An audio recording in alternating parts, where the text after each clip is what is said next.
Greetings, folks. Look at that pretty tree back there. Fall has arrived. Welcome back to the TractorFella channel, where we know nothing about tractors.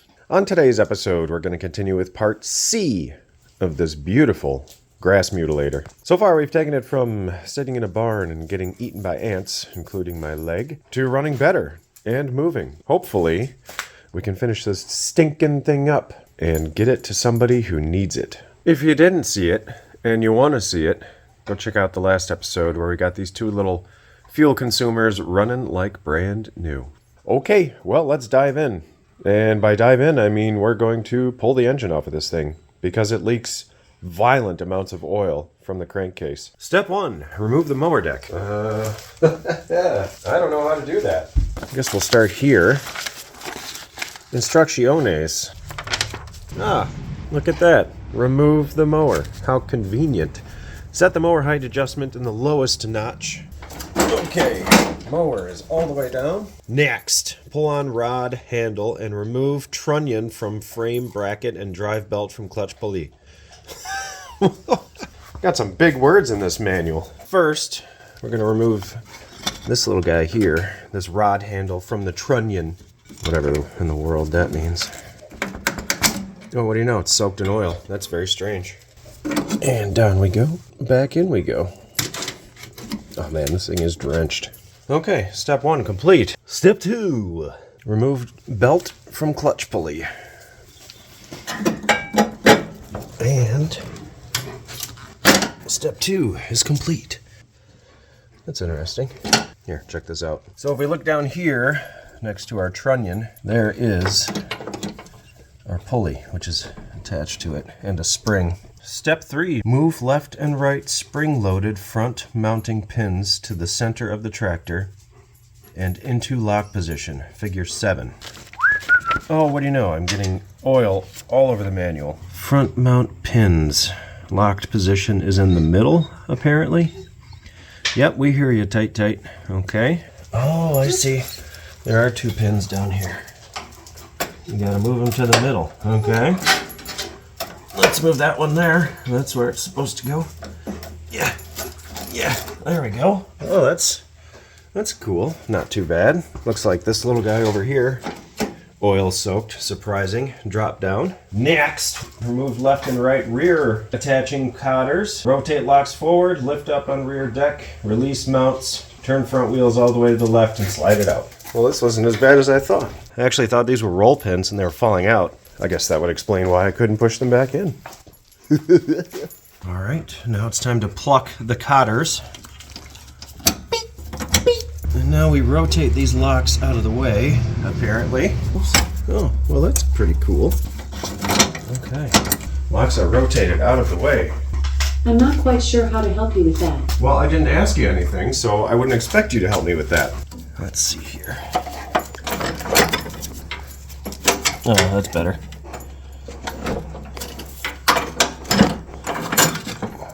There we go. Okay. Both sides are out. And remove the mower deck. Remove it. Yep, remove. I'm gonna go ahead and these frickin' mounts are full floating. Full floating? Is that a real thing? Why would I turn? Oh, you're supposed to pull it out the other side. Isn't that funny? Get out of there. Watch, it'll only go out the other side. I think that's really what's going to happen. This is amusing. Are you having fun? I'm having fun. Oh, now it's just completely wedged in there. I don't even know what's happening at all. Okay. Yes.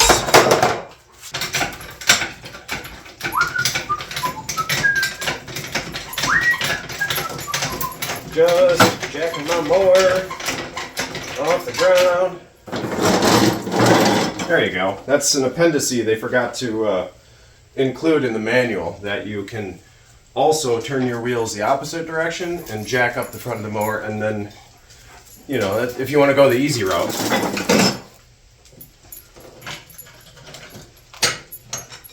Oh, that glove's still in good shape.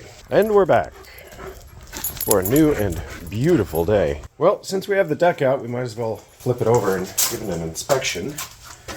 Oh, I forgot, everything's coated in oil.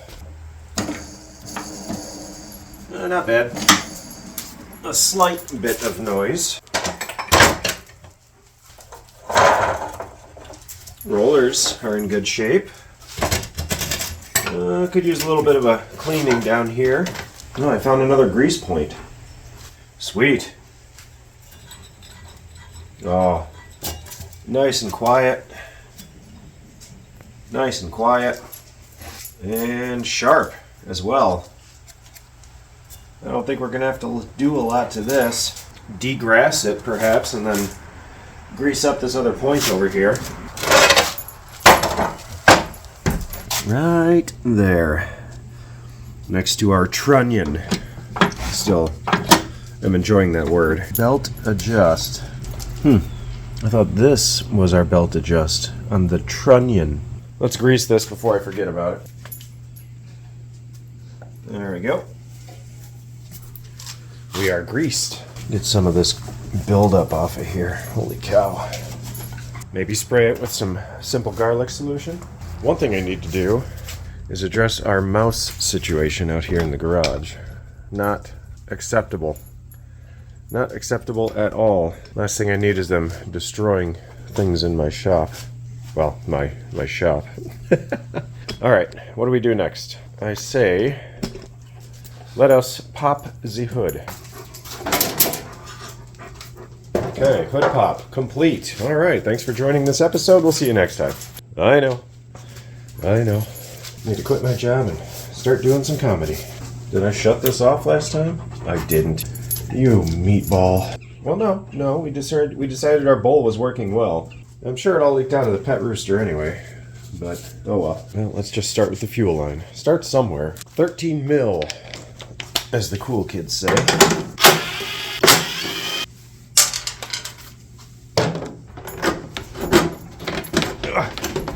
Oh, I forgot, this fuel line is plastic. I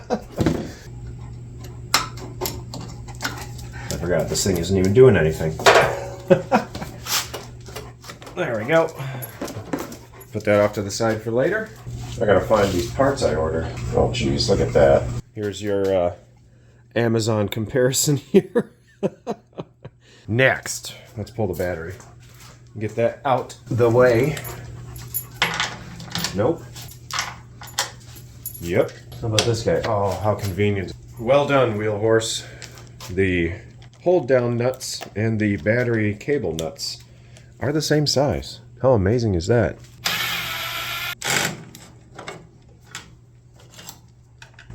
Oh, well, you know what? Don't really need to undo the other side, do I? Put our washer and nut back on there so we don't lose it immediately. I can't see anything I'm doing. Can you see anything I'm doing? Put that back there. And repeat. Battery removal. Success. Looks like our battery box comes right out and is just held in there by gravity. Yeah. Well, there's a couple of tabs here that hold it in place, I guess. It's, yeah, seen better days. Maybe we can play with the plastic welder. Although that plastic is getting pretty flimsy. I'm going to go ahead and pop a few pictures of the wiring just so I know I get it in the right spot and I don't plug the headlights into the starter, which would be nearly impossible, but, you know, don't put it past me. We'll do some disassemblation of the easy wiring first. What do we have here? Well, obviously that's our primary hot. But what is this white guy? It goes up to the key switch. Perhaps that's headlights? No, this is headlights. Perhaps this is charging system? I'll tell you what, this is not a user-friendly connector. One side at a time, not break this apart. Aha! Success. Alright, there's one wire down. Hopefully in another 3 hours I'll have the rest of them off. Cats. I don't recommend them. Cold side is an 11. Of course I can't get it in there. Let's see if I can find a smaller wrench. Lucky. 11, my largest little teeny wrench. And it's not even an 11. But this one is, for whatever reason. And if you're wondering why I'm so concerned about holding the back, well, I don't want to get this whole assembly rotating and then destroy the wiring on the inside, because I may or may not have done something like that before. Maybe. Maybe not. I leave it up to you. Alright, 2 wires down. Holy cow, we're making progress. Headlamp circuit. Got a lift and tug. Tug and lift. Finally. Alright. Okay, so everything has been freed up here. I think we're ready to start pulling off the... Actually, you know what? Let's go do the pulley. That should be fun. Alright, what size do you think that is? Yeah, I agree. I have no idea. 15? Oh, so close, but not. But it's a 16. Well, 16 will work. It's spinning the whole engine. Unless this is reverse thread. Different approach. Guess we'll find out one way or another if this is reverse thread. No, we're on wimpy mode. I forgot. I was doing service on my air conditioner the other day.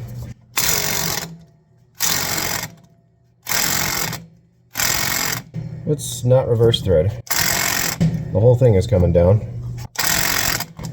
Why is it doing that? I didn't want auto mode. Are you on auto mode? Why did it... Well, now it quit. What did I do? Did I break my impact wrench? Or is the battery dead? Or it internally self-destructed, one or the other. Because it's showing... Oh yeah, it's dead. Round 2. Hopefully this thing isn't going to do something weird, like spring-loadedly crush my hand or something. I guess we'll find out, won't we? Ooh. Nope, it's just heavy. Heavy assembly. Heavy Chevy. Let's get the bolt and washer out of there. And get this guy gently out of here. Oh, there we go. We're going to keep it safe. Keep that wire on the upside. Holy moly, is that oily. Now the next question is this guy going to just nicely come down from here? Shorter answer, I'm sure, is no. And there is no tension on the belt, so if it's going to...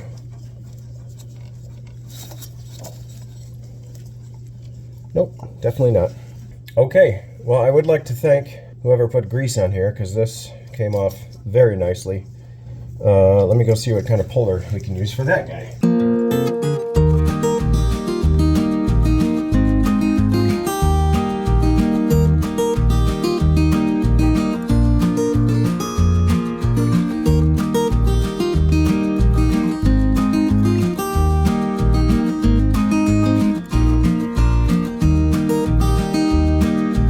You guys think it's going to be on there super tight?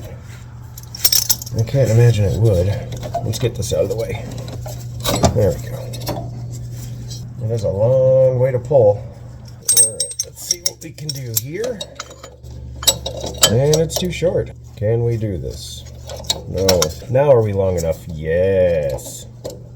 Just barely. And the question is, am I going to have to put the bolt back in the bottom? Because if we have to put the bolt back in the bottom, then we're not going to be long enough. Hopefully, we just need a small amount of tension and get that baby out of there. Come on now.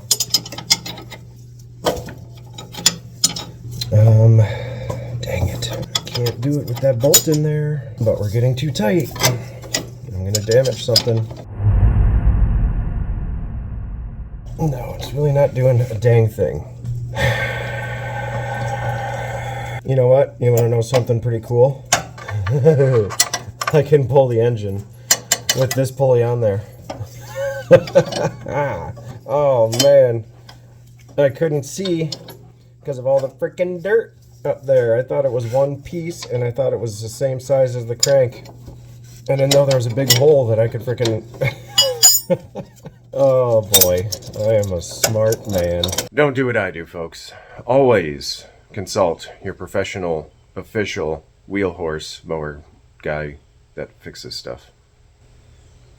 I don't know. Okay, let's get back to work.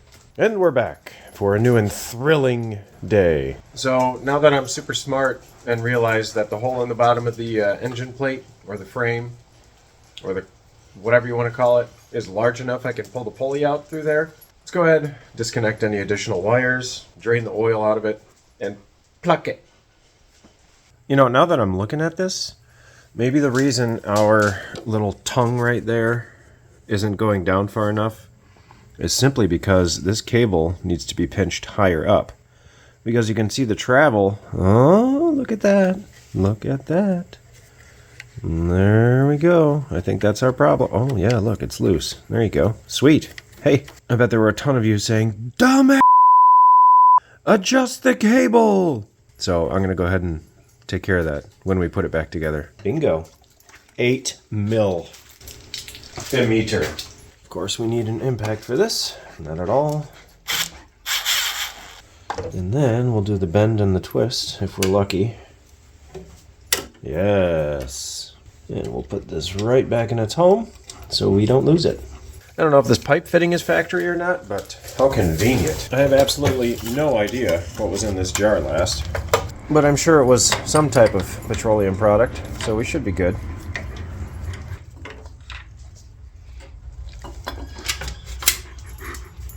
Got a squeaky horse out there. Oh, good. Oh, good. Good. Yep, that's what I was hoping for. Work with me here. Oh! While the Earl is draining, might as well start loosening stuff up. I can't get a wrench under here. I don't have one skinny enough, so we'll just hold on with some wiring tools here. No, I guess we won't. Oh yeah, there we go. Oh, is that blue Loctite I see? Yes it is. It is blue Loctite that I see. This is a 1/2, by the way. No, we're spinning on the bottom. That's extraordinarily inconvenient. So do we just ass you and me? This is a 1/2 under here? Oh boy, we're getting full. Haven't been paying attention to the oil. Anyway, 1/2, you gonna fit? Oh, it fits. You know what they say, if it fits, it ships. Does that even apply here? Probably not, in the least. All right, there's one, many more to go. We're gonna have to stop that oil because she's getting a little bit on the full side. Just a little bit on the full side. Oh man, I don't know if I can get the lid on without it spilling. Oh yeah, beautiful. Oh, come on. Okay, that'll stay there for a good 6. Oh, could I have any less room in here? That was a great noise for the camera. Bolt side down instead of bolt side up. Oh, this one's a locking nut rather than having blue Loctite. 2 down, a couple more to go. You know what's going to happen? I'm going to pull this and it's going to need a crank seal. All right, we're almost there, folks. About to get out of my realm of comfort. And now comes the fun part, where we go to lift the engine out and we see what's still attached. I'm pretty sure we got it. No, sure didn't. Forgot the kill wire right here on the side. We'll take care of that real quick. For some reason, it is a 9 mil. Guess we're switching it up today. I believe that was our coil wire for our shutdown.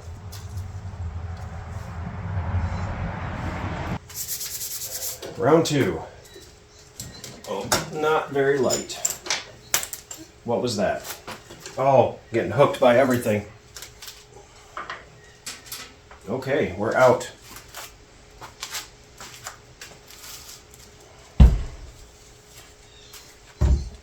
Guess we'll go on the back side and leak all the gas out that's still in there.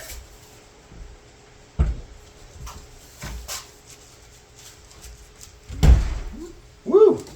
Holy mess.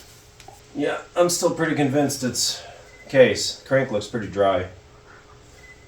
Wanna come see? Okay. Hey, look.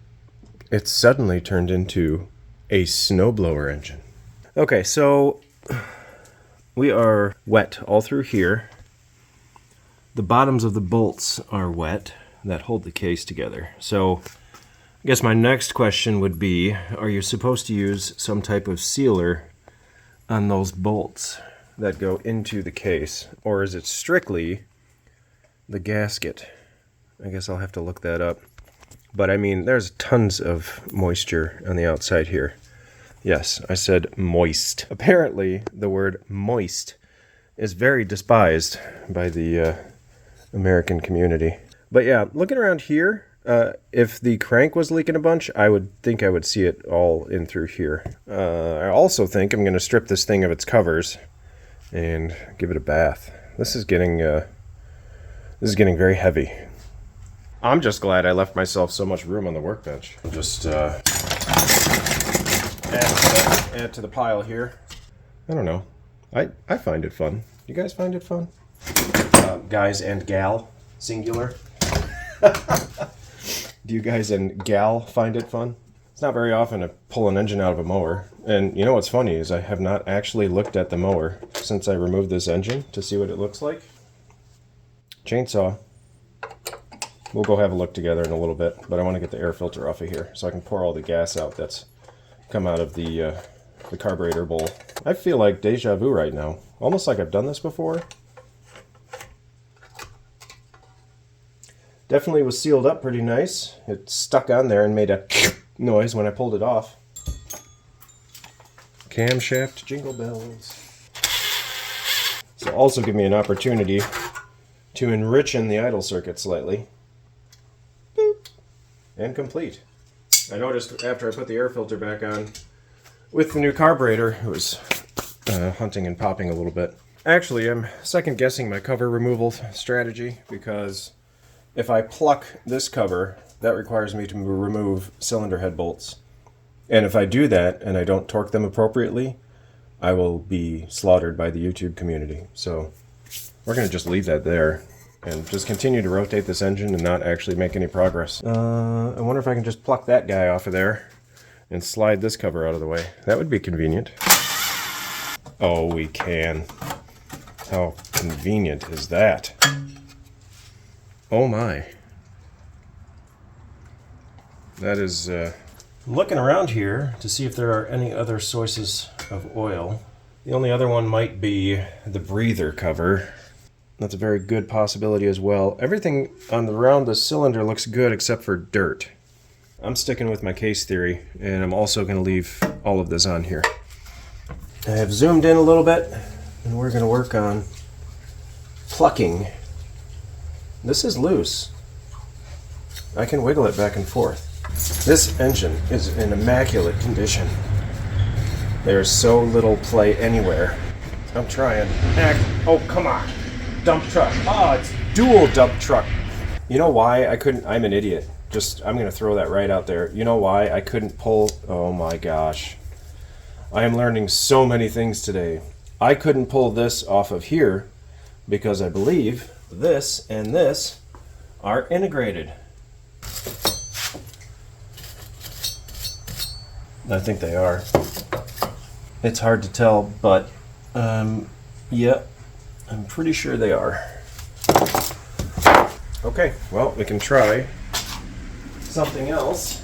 I feel so smart right now. After the jet ski debacle, got myself a cheap. That's not gonna work. Okay, so I'm gonna go from the base of the case to the shoulder on the crank here, or the shoulder on our pulley. Man, we got a talker today over there. And we're gonna see if we can. Oh yeah, it's moving. Ouch! Owie. It's okay. We're gonna be okay. Well, what do you know? Never thought I'd be using these on this.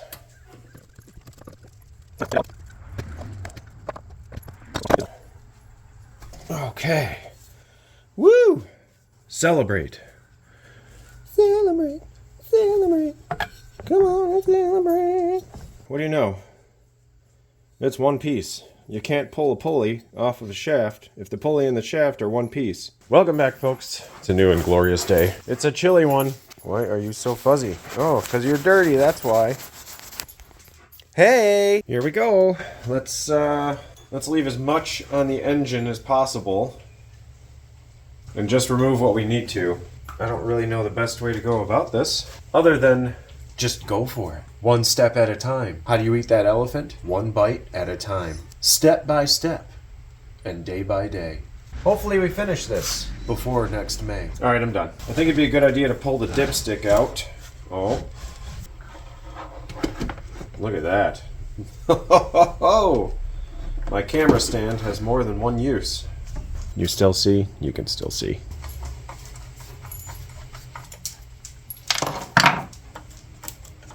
Just gonna leave that on there, and then we'll just remove that. That was pretty simple.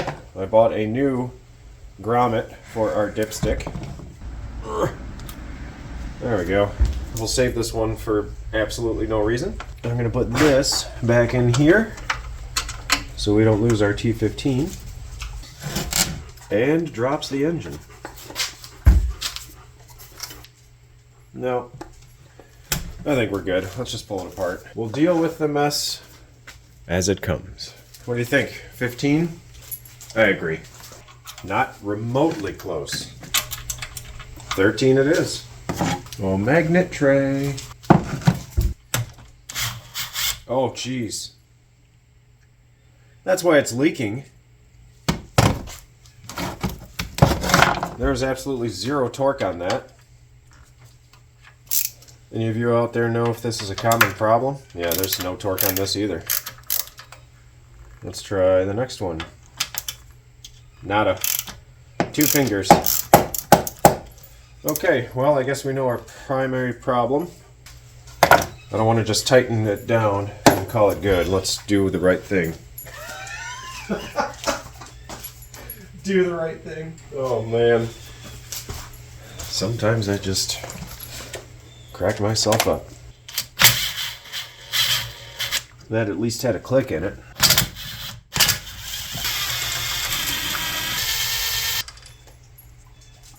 Upper left, upper right, middle right, bottom left, and middle left.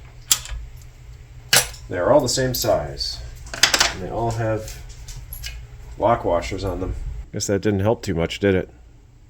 That or they were never torqued, which is also a possibility. I don't know the history of this engine.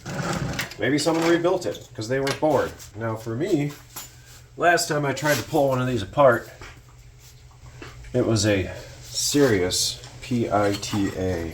Let's get rid of the goo and the grime. I'm going to get my soft plastic brush. I don't know if any of you have used one of these before, but it's plastic. So you get some good scrubbing, but you don't get any scratching.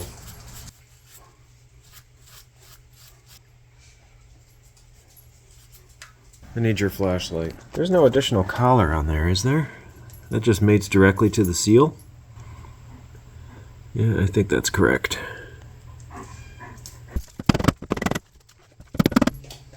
Oh, look at that. Oh, here comes the oil slick. If you guys haven't invested in blue paper towels made by Scott, I suggest doing so because I'm about to make their stock prices go up.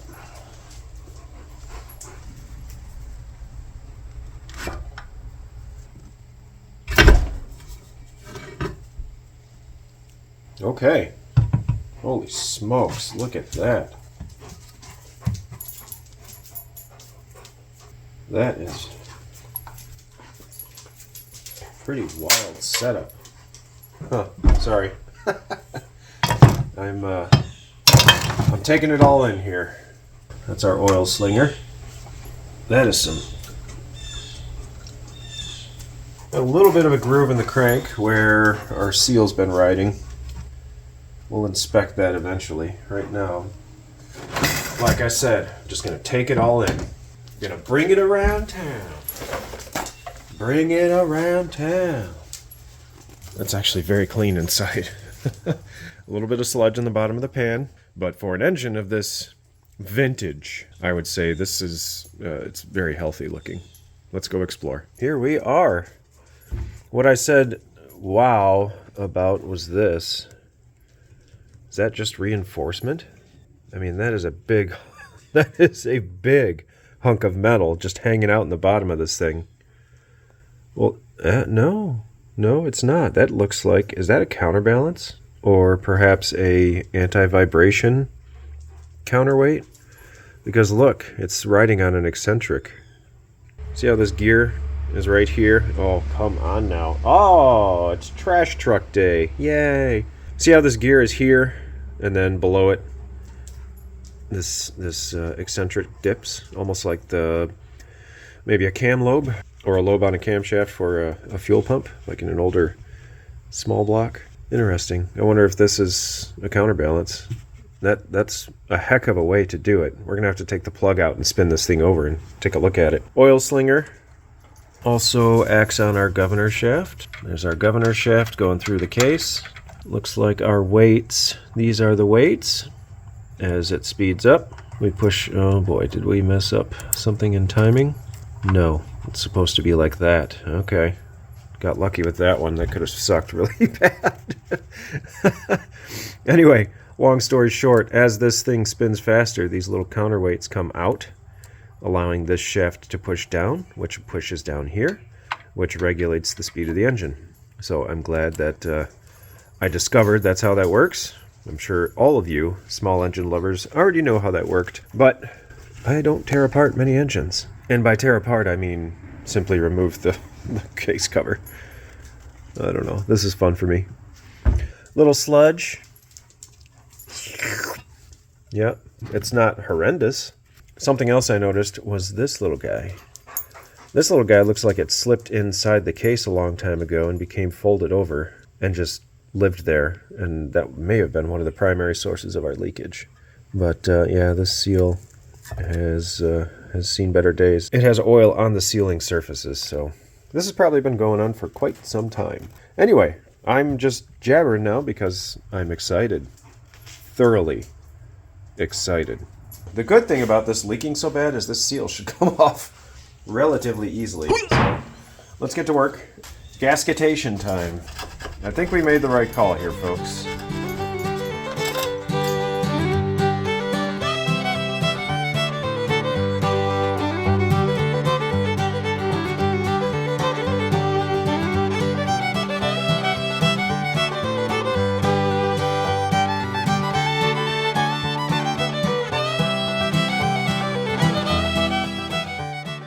Progress was made, but interesting, the porosity and the ridges along the edges of the case were a lot higher than I had expected.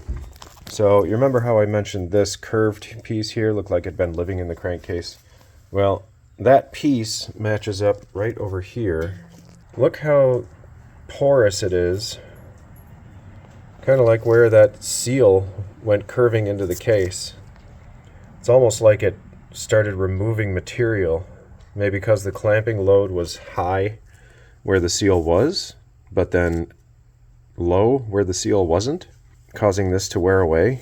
You know, maybe the cover, as the engine's vibrating, it could slide a little bit. You never know. I mean, I'm sure there's micro sliding or whatever the heck you want to call it going on, and maybe this pressure point was super high here. But anyway, you see those people on YouTube videos that put RTV on both sides of the case, as well as using the seal. I am definitely going to be one of those people today, because I feel like if I don't, we're going to have some issues. Plus, I went a little wild on scraping in a couple spots, so better safe than sorry. And now, onto the cover. Also, thanks, buddy, for adjusting my camera angle for me while you were waiting for me to pick up your shard. There you go. There it is. Okay. Bye-bye.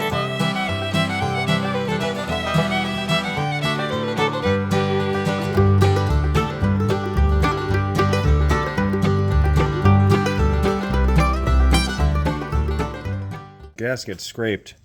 I experienced a similar situation down here. You can see this line along the casting. It's almost like this edge and the inside edge are higher than the center section. Like it makes a concave surface. So when you're going to scrape the gasket this direction, you scrape the edges, no problem, but the center section stays. There were times where I was scraping this, trying to get that gasket off, where I was actually removing aluminum on the outside and inside edge. So then I turned it, started scraping this way, which isn't probably a great idea, and then it came off immediately. So I don't know if that's normal. I've never ripped one of these apart, other than our little horizontal to vertical conversion. Let me know in the comments. Do you guys see this often? Do you guys rebuild these ever? Do you even care?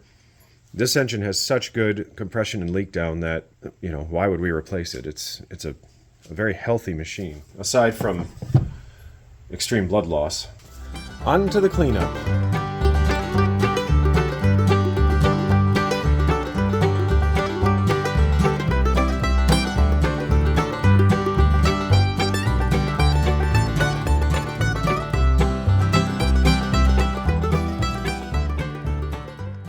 And we're back for a new and fan-terrific day. Got this mostly cleaned up. Just gonna finish some few spot treatments here. Drain out the rest of this oil. Discard it, because there might be little pieces of gasket in there. And we'll go from there. Okay, so we cleaned up. Got this looking pretty good on the inside. Got it looking pretty good on the outside.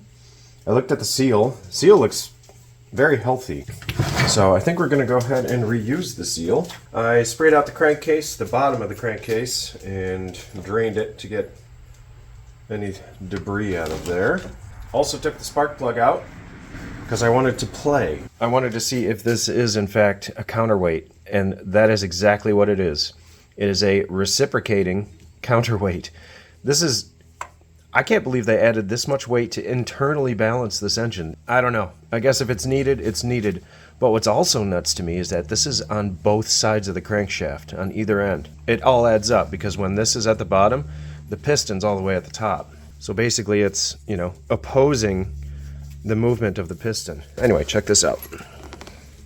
Piston starts coming down, the weight starts going up. And when the piston's at the bottom, this weight is at its full height. And when the piston starts to go back up, the weight goes back down. And I'm guessing they used this much weight because it travels such a short distance. It has to make up for a lighter weight object that's traveling a much larger distance. How cool. Or is it cool though? How interesting. We'll call it that. How interesting. A couple more cleanup steps, and then I think we'll be ready to put it back together. Well, next I'd like to check valve clearances, and in order to do that, I gotta take all this crap off. Because the frickin' cover is underneath the carburetor, and I can't get the carburetor off without taking the muffler off. What a pain. And go.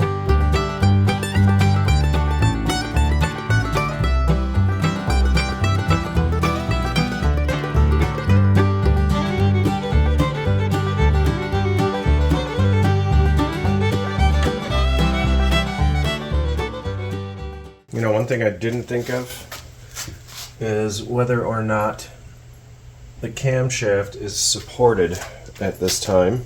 In other words, I don't want this to sag because that will change our clearances when we go to measure them. This is more like a rubber seal than a gasket. No, it's definitely a gasket. We're going to reuse it, and we're going to put silicone on it because there was oil on the inside surface of this where it mates to the cover there. So we'll just silicone this whole thing, or RTV, whatever the heck you want to call it. There we go. Pretty good overall. I am able to move the camshaft, so we have to do the front cover before we can check our valve clearances. Because if the cam is sagging, like I said, which it appears it could be, because I can move this up and down a little bit, we're going to get a larger gap reading than what we actually have. And that is not acceptable. I left the carburetor in here because I don't want to deal with these springs again. So for the time being, we're going to let it dangle. And you know, if these clearances are not correct, I don't know what I'm going to do about it anyway. I really don't. I mean, I don't have a valve grinding tool. Also, there's a very strong possibility that I'm wrong.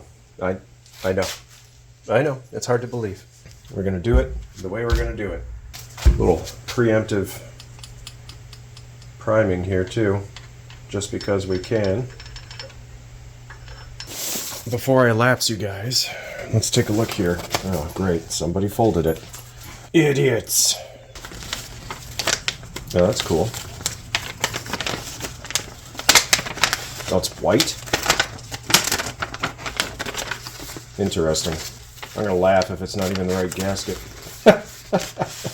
It should be. I pulled up the engine. Yeah, we're good. Alright. Anyway. There she is. I don't know why it's white. I probably ordered the wrong thickness, but we're just going to deal with it. So now we're going to prep the surface with some rubbing alcohol, and then I'm going to RTV both sides, a light layer, and then we're going to throw it back together. Should probably put this in here before I forget, because knowing me, I will forget. And go.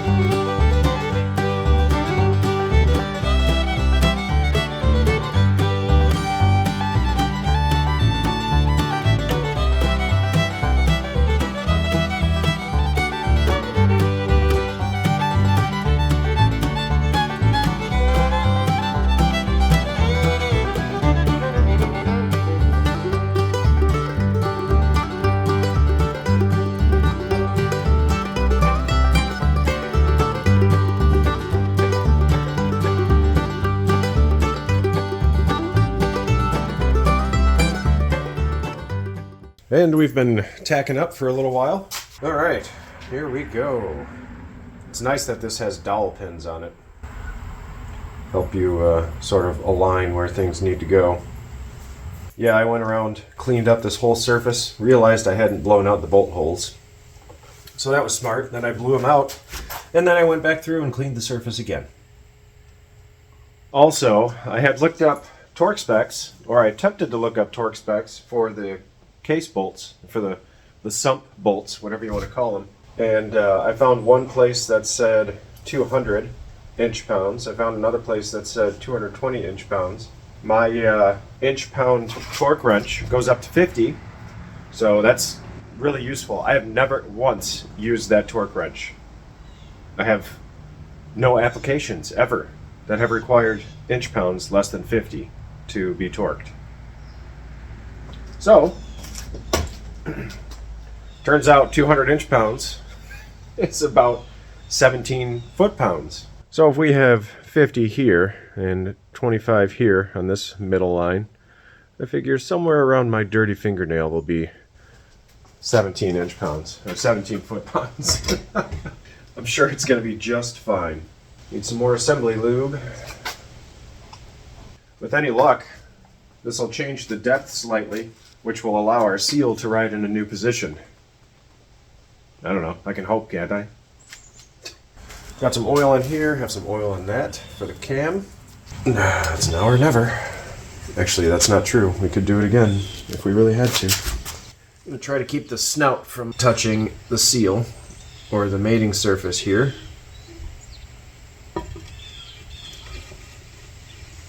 These dowels are fantastic.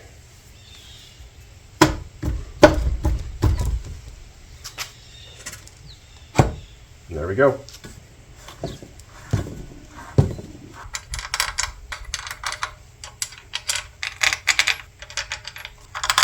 And that's the end of that roll. I'm gonna do, oh my goodness. Go crow somewhere else. Yeah. Right now. Yeah, quiet down. So for my torque sequence, since it's not specified anywhere I could find, I'm going to do the middle ones first, then these, and then we'll go back through with the torque wrench. This is just going to be hand tight for now. Gently hand tight. Alright. Thank you, crows. Thank you. And each line is 5 foot-pounds. I know. You can laugh. It's okay.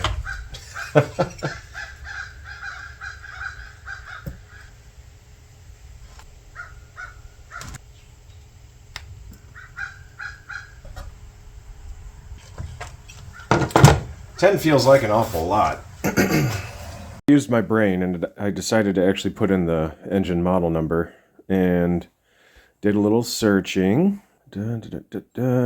Tightening torque specs. Crankcase cover. 11.8 foot-pounds. I'm glad I stopped at 10. That spec that I found on a generic forum must have been for a different model. I'm just going to go a hair over 10 on my dial gauge, and we're going to continue on with life. And we're torqued. And we have good news, too. The engine still rotates. All right. I'm pretty excited. All right, let's check some valve specs. All right, same site. Intake valve clearance, 0.007. Exhaust valve clearance, 0.011. Let's see clockwise from looking down. Okay, see here. If this one's going up, then that one cannot possibly be up. And that one is the intake, because that's where our carburetor mounts. So we're looking for 0.007 inches, or 7 thou. Again, I'm not going to do anything if they're out of spec, because I don't have the grindability to do so. Close. Let's find 0.006. Definitely 6 thousandths. Oh man, it's probably 6.5 thousandths, because 7 starts to fit in there and then stops. We're going to call the intake good at roughly 6.5 thousandths. Exhaust, we want 11. I have 10 or 12. That's helpful. 10, way too tight. That's not good. Let's go to 8. 8's good. 9 is good. Maybe I had 2 put together. I did have 2 put together. There's 11 right there. What a newbie. 11 thousandths. Starts to go in. Let's go to 10. 10's a bit snug, but it goes. Okay, so we're going to call it 9.5, which is still too tight. I think it's probably okay. If it was out to lunch, then yeah, I guess I would pull the valves and then find out some way to grind the stems down a bit. And go.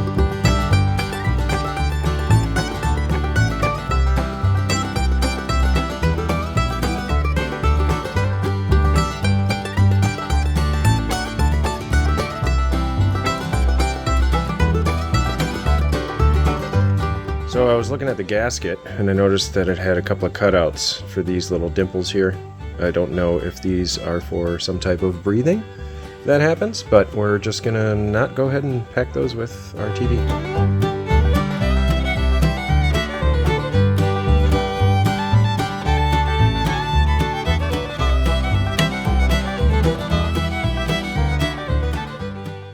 Been sitting here for a little bit, getting nice and tacky. Got a little hook here that holds our coil wire in place.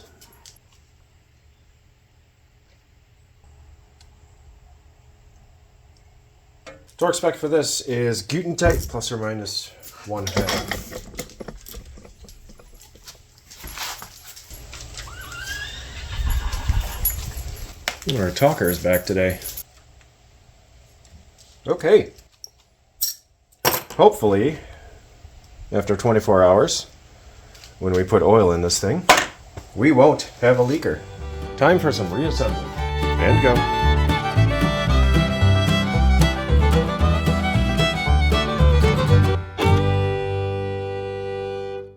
Found my replacement grommet. Just want to compare new to old. In case you're wondering about the good old Amazon part number, there you go. New Briggs & Stratton. Dipstick tube seal. Black. Initial thoughts, the new one is definitely a smaller diameter in the middle. Little teeth here look like they're about the same size. So what do you think we do first? Insert the dipstick tube, or do we put the holder in there first? Well, let's see if it even fits. Oh yeah, nice and snug. Oh yeah, way better. This? No. Okay, I think it's down there all the way. I think.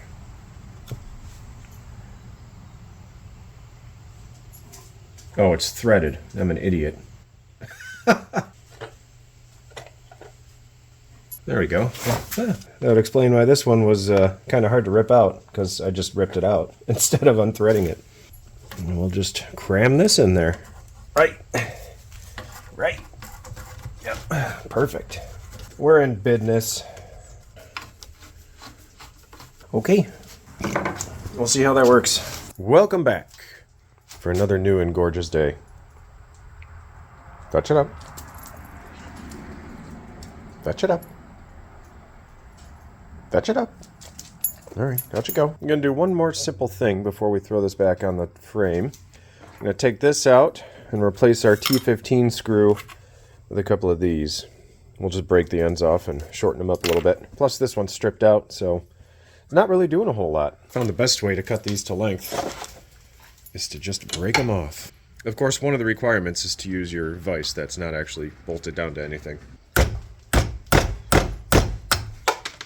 And get the other one and use its self-tapping feature to waller it out to the correct size.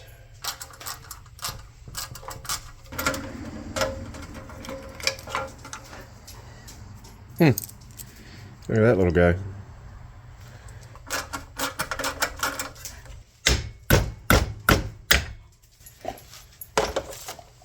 Number 2. And now we have a nice, consistent bolt size, screw size. We'll call it a scrolt because it's got a bolt head, but it's a screw. Consistent scrolt size. Cool. All right. I'm going to clean up this cover and we're going to throw it back on. All better. Oh, you know what?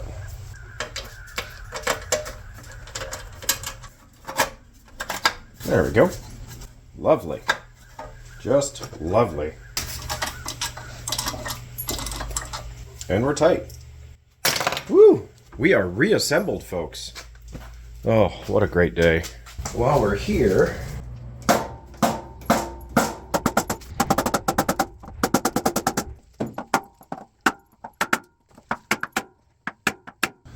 hammers keep getting larger. Something's got to work. Or not. Tractor bodywork 101.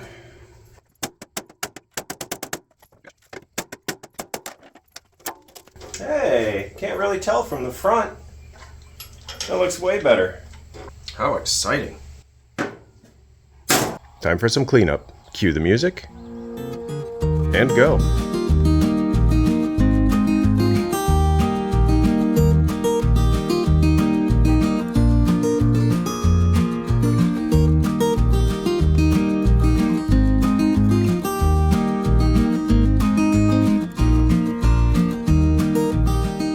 I'm not too impressed with the Simple Garlic's ability to clean up grease, so I've never really liked this stuff because it leaves a residue, even though it says it doesn't leave a residue.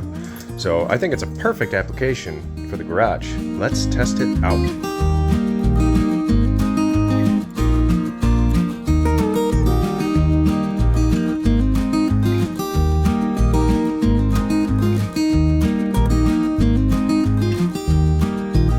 Well, I'd say crud cutter's the winner, but then again, I did let the Simple Garlic sit there for a while.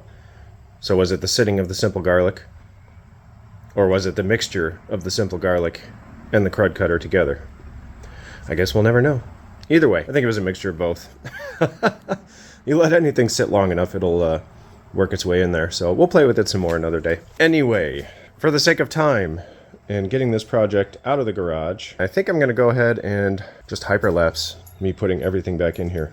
Just a side note, any input on my video making skills or lack thereof is very welcome in the comments.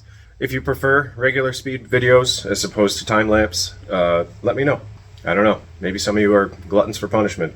Like I said, feel free to leave me a comment. I know my videos are slow, inherently slow, because I am not fast.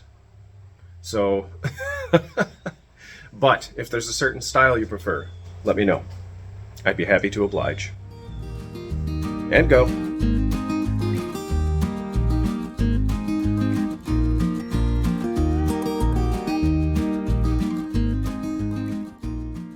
I've decided it's probably a good idea to degrease this a bit. Considering the fact it's supposed to grip and not slip. It's had oil pour on it for the last however many years. Anyway, just filling you in. Okay, just kidding. I thought maybe some of you might find this interesting, but I'm going to tear this apart, separate it, so that I can actually clean off the friction surface. And I've never done that before, so we're just gonna kind of wing it. I'm just gonna count the threads. We can see 1, 2, 3, 4. 1, 2, 3, 4. Yeah, basically 4 threads on all of them. These are riveted on the back side, so disassembly shouldn't really be an issue. Okay, that's annoying.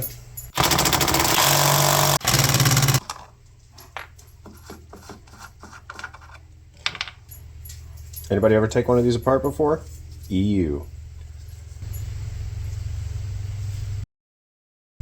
Cool. This is our magnet down here.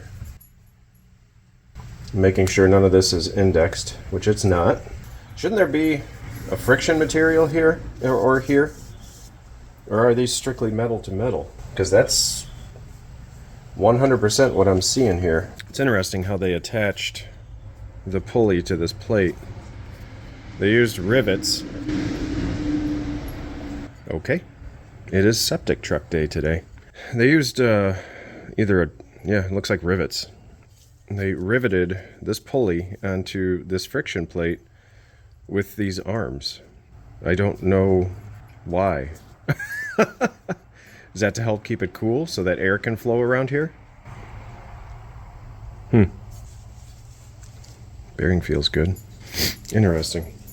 I would have expected to see like a vehicle kind of automatic transmission or a manual transmission, some type of friction material on here.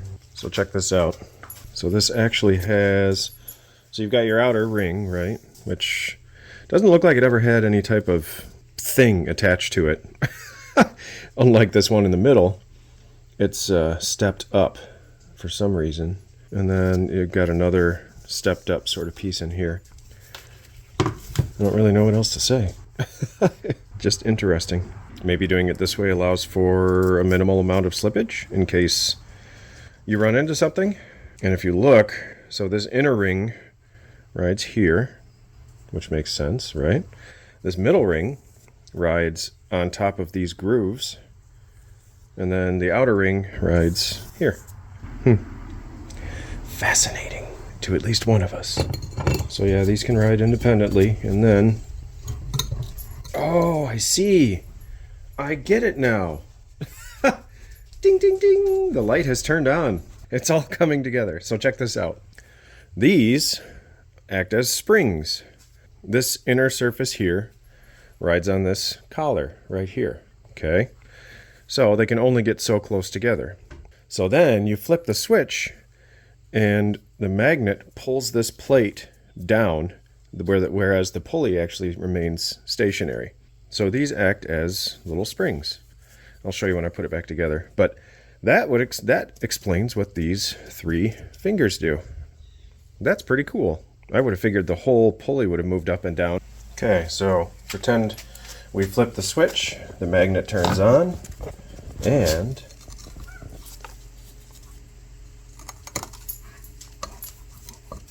there's a very tight tolerance in between the 2 plates. But that magnet has enough mustard. You can just pull that plate right down and connect the 2 surfaces. How cool. How cool indeed.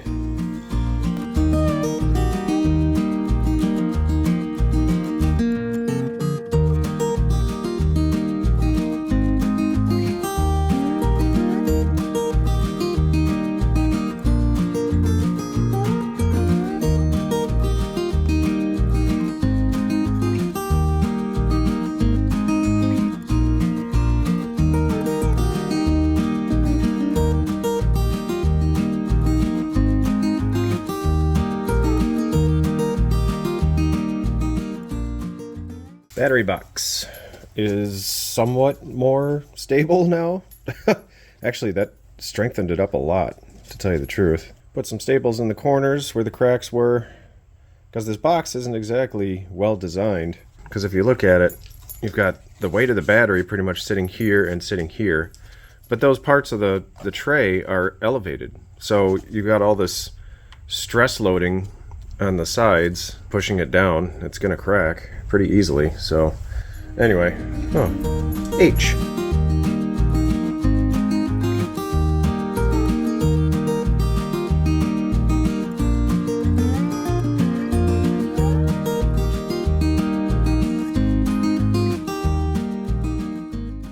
something I wanted to show you really quick.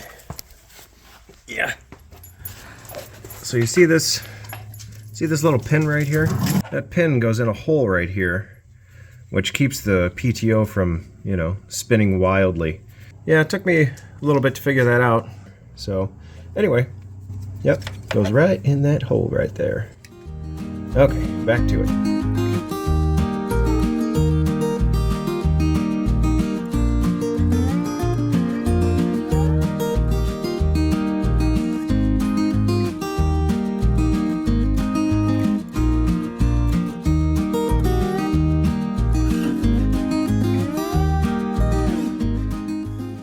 Well, that was frickin' annoying.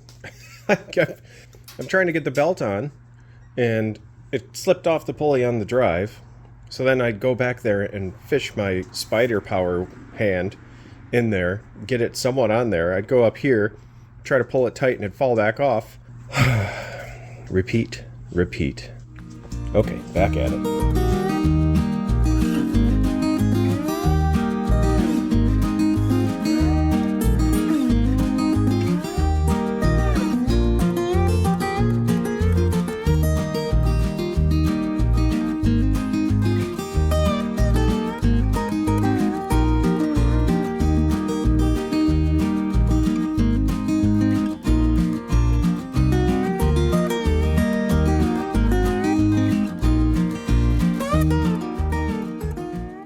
And we're back for another granderific day.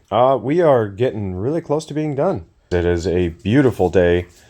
I have no idea what's going on with Mother Nature. She must be out to lunch for the last few weeks, but I am not complaining, and I don't want to jinx it. With that, let's figure out how to get this out of here. I almost forgot a fairly important component of this whole build, repair. I don't know, call it what you will. Out with the old, in with the... What am I supposed to do with this? That's the fuel line it came with? Well, that's completely useless. Not to mention, it's not even the correct... Oh my. You know, honestly, I don't really know what I expected. I really don't. What is this? Is this supposed to be a filter? You can see through it. Not going to filter anything with that. Alright, well, I guess we're using the plastic fuel line. Again, I don't know why I even took that off. Ouch! Jeez.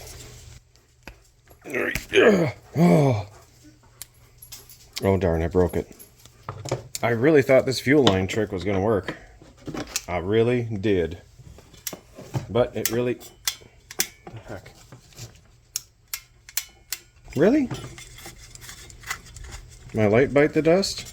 Oh no, it helps if you plug it in. Oh, ta-da! Oh my gosh. Everything is fighting. Is that so much to ask? Is it really so much to ask? Oh boy. Okay, grommet. How is that supposed to seal? Barely even goes in there. Is this thing just compromised? There's a little burr right here I could shave off, I guess. Maybe this is deforming the hose a little bit, causing it to leak around the sides. I don't know. I guess that's it, right? Put it in like that, cram this in there.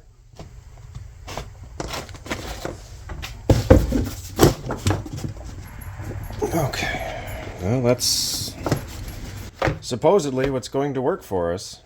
Supposedly. Emphasis. Put a little fuel in there, see if it starts pouring out. And then if it does, I quit.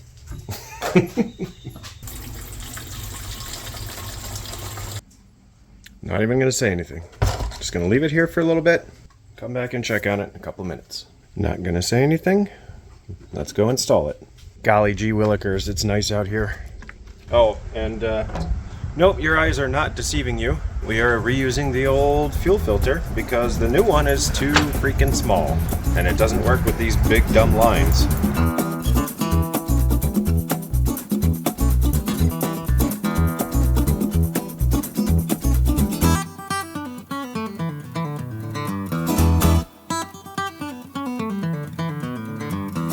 I think we should try to fire it up.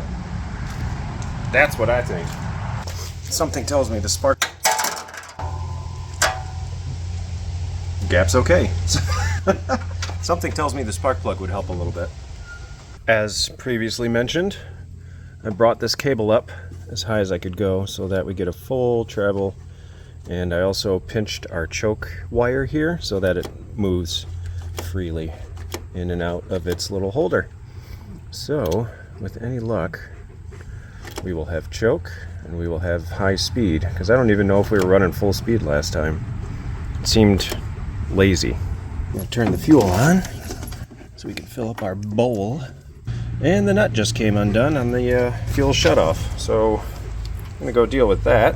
Here we go. Choke, brake, wrench. Got a pop.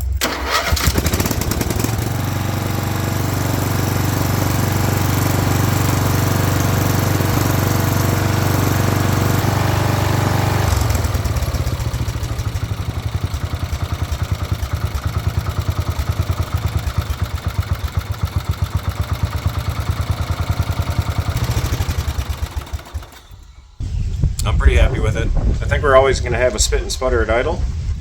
I'm not sure why, but she's running. She's running good. We don't have any leaks. Knock on wood. How about that ride? Yeah. I'm getting real here.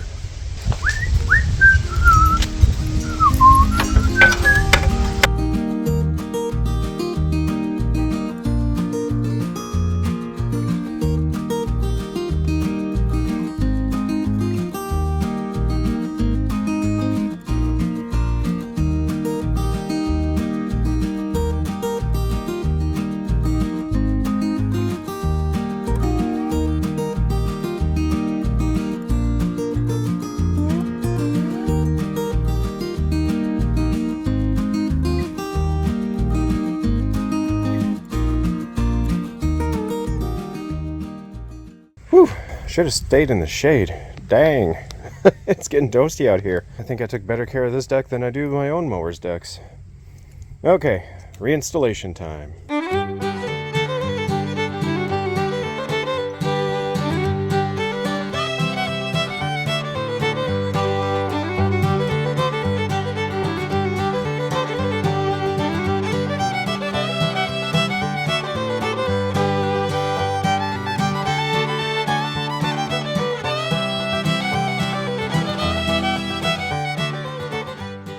Alright folks, look at that.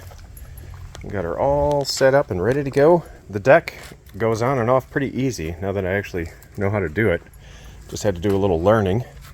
Also, I changed the tension in the belt. Yeah, let's hang out down here. So what it says here is from this pin, or from the front rather, to this bracket, you want about 3.5 to 1 inch. So I got close to an inch, maybe less. Before it was, I would say, less than a ½ inch. So the belt wasn't really tight. And if you see, as I tighten the belt, you can see our trunnion arm moves back and forth. And the way I adjusted it is I loosened these guys, shoved the thing over, and as a result, this came out. And the belt is nice and tight, whereas it used to be pretty floppy. So unfortunately, I'm out of time for today. I was really hoping to wrap this up, because this video is getting long. You know how it goes. Priorities, obligations, life. Look at Hercules. What are you doing? What are you doing over there? What a silly dog. Oh, you're trying to dominate Titan even though he's bigger than you. Aren't you, you little terrier mix thingy? Mm-hmm. Oh, you know what? Let's go for a quick drive. We need a little victory, right? After all this work. Yeah. Yeah. There we go. You know what they say, you gotta celebrate the small things. Although this is a pretty big thing for me. I did look, engine's not leaking yet, but we also haven't run it for very long to see if it's gonna splash all over and start coming out from every orifice and crack possible. Ignish, choke, and go. Oh yeah, she's ready.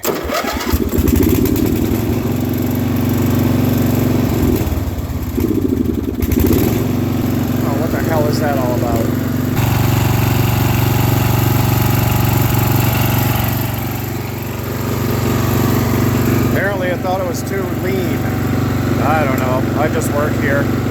Let's go. Oh man, it's so fast.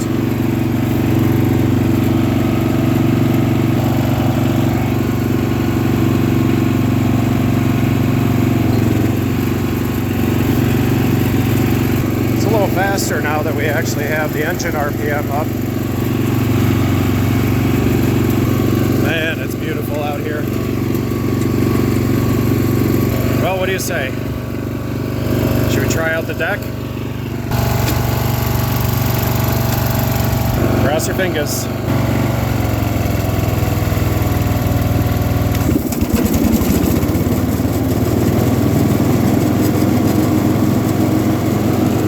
Vibration is better than it was.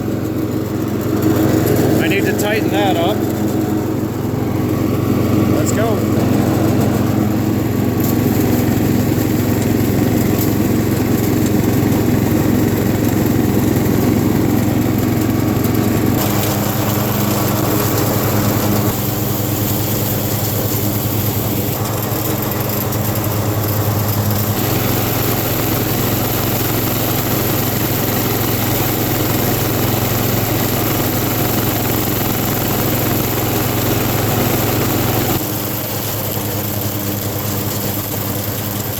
Quite a little workout for her first time out since rehab.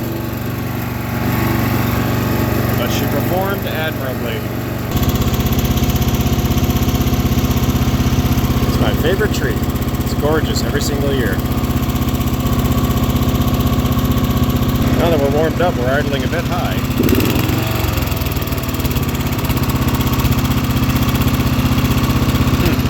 Interesting. Alright, off we go.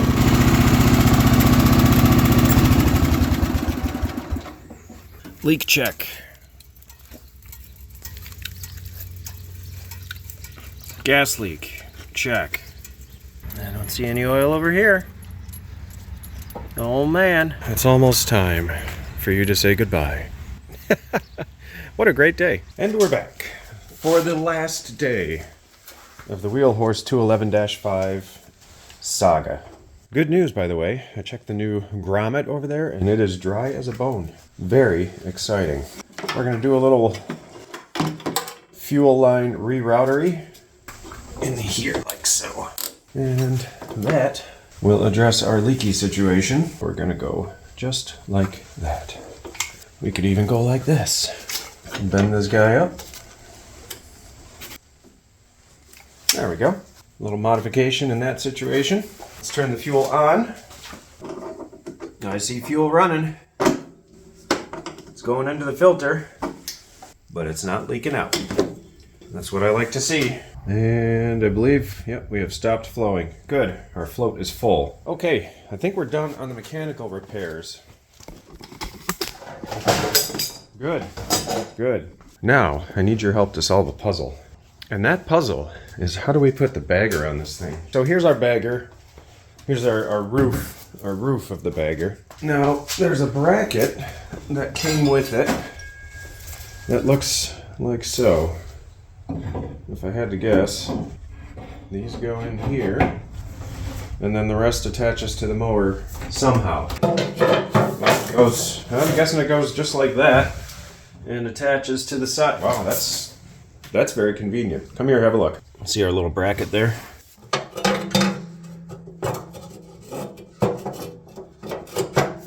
Jeez, oh Pete's, that is easy. I like that a lot better than the Jolly Green Giants setup. Way to go, Wheelhorse. We'll just set this up here into its posts like that. Oh, and we're ready to go. Holy cow. Almost ready to go. Let's say I want to open this thing. How do I do it? And then this just slides out. Oh, it's like a drawer. Wow. Whoop. Okay, so there's our chute. Other part of the chute.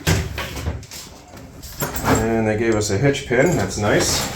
That's cool. I mean, it's not huge by any means, but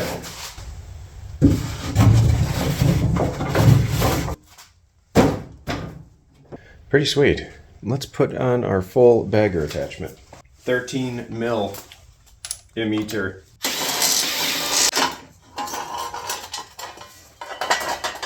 Well, I did have the underside all nice and clean until I used it.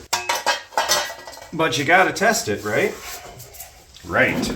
Looks like we're going on the outside with the catcher. So how are you supposed to get your bolts back in there? Yeah. Yeah. Yeah. This is extremely... Ouch. Ouch. This is where you need to jack up the front end for sure. Snug, not tight. Okay, that one's a little tight. Now I gotta get the arm out. Step 1. Complete-ish. Maybe that was step 2. I don't know what's going on right now. I guess these just sort of hang out together. No bungees. That's extremely convenient as well. Well, that's it. I guess that's it. I really want to test this out, but it's wet and raining outside, and I don't feel like making the mess. There is one last thing we can do. Let's see, where's the butt? Maybe there is no specified rear end. Well, that looks right, doesn't it? I think it's universal. Front to back, back to front. Well, generally front to back is the preferred way. Oh, look at that. Florent. Huh. Must be French. Although I'd call this about a 15-footer, we have a couple of issues to take care of. And in order to take care of these unpleasantries, bought some specialty tape. Oh yeah, the red duck tape. $3.50 off Amazon. Oh, rodents. How I loathe the little rubbing alcohol. Clean up the surface. Nope, it's not taking the color off. That's good. That's sort of a matching color. There we go, little guy.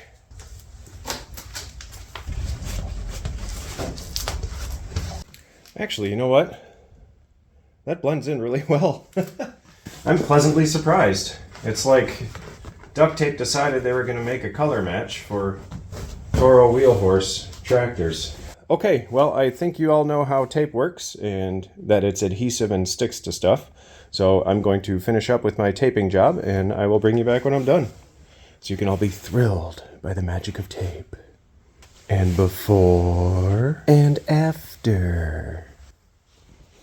Look at that. It really does blend in well. I'm I'm very pleasantly surprised. Put tape on the inside and the outside for extra extreme waterproofing for a good 3 to 6 days. And with that, I am going to call it. Let's go drive this outside and take a couple pictures for the title screen.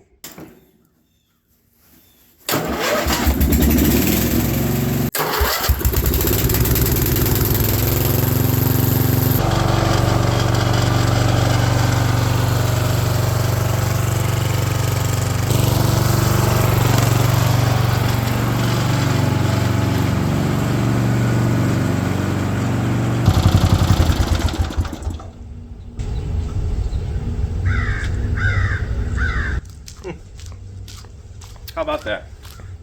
We pull it out, we get a little sunshine, like it was meant to be.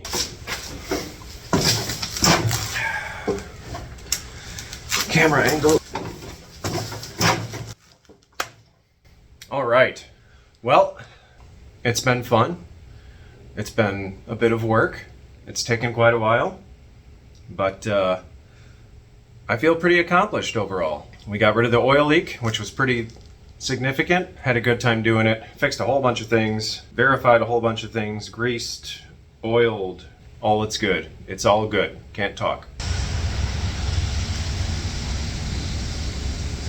Thanks for hanging in there, if you hung in there. If this is the first video you've watched of the series, go back and maybe enjoy one of the other two. Or if you're having trouble sleeping at night, they may be very beneficial to your sleeping health. One or the other. Anyway, in all reality, thanks for hanging in there. If in the future you find yourself looking for a new and really amazing adventure, I will still be here. We're going to whip out the Massey Ferguson next because it needs some love. So I will see you on the next episode right here on the Tractor Fella channel. And I almost forgot.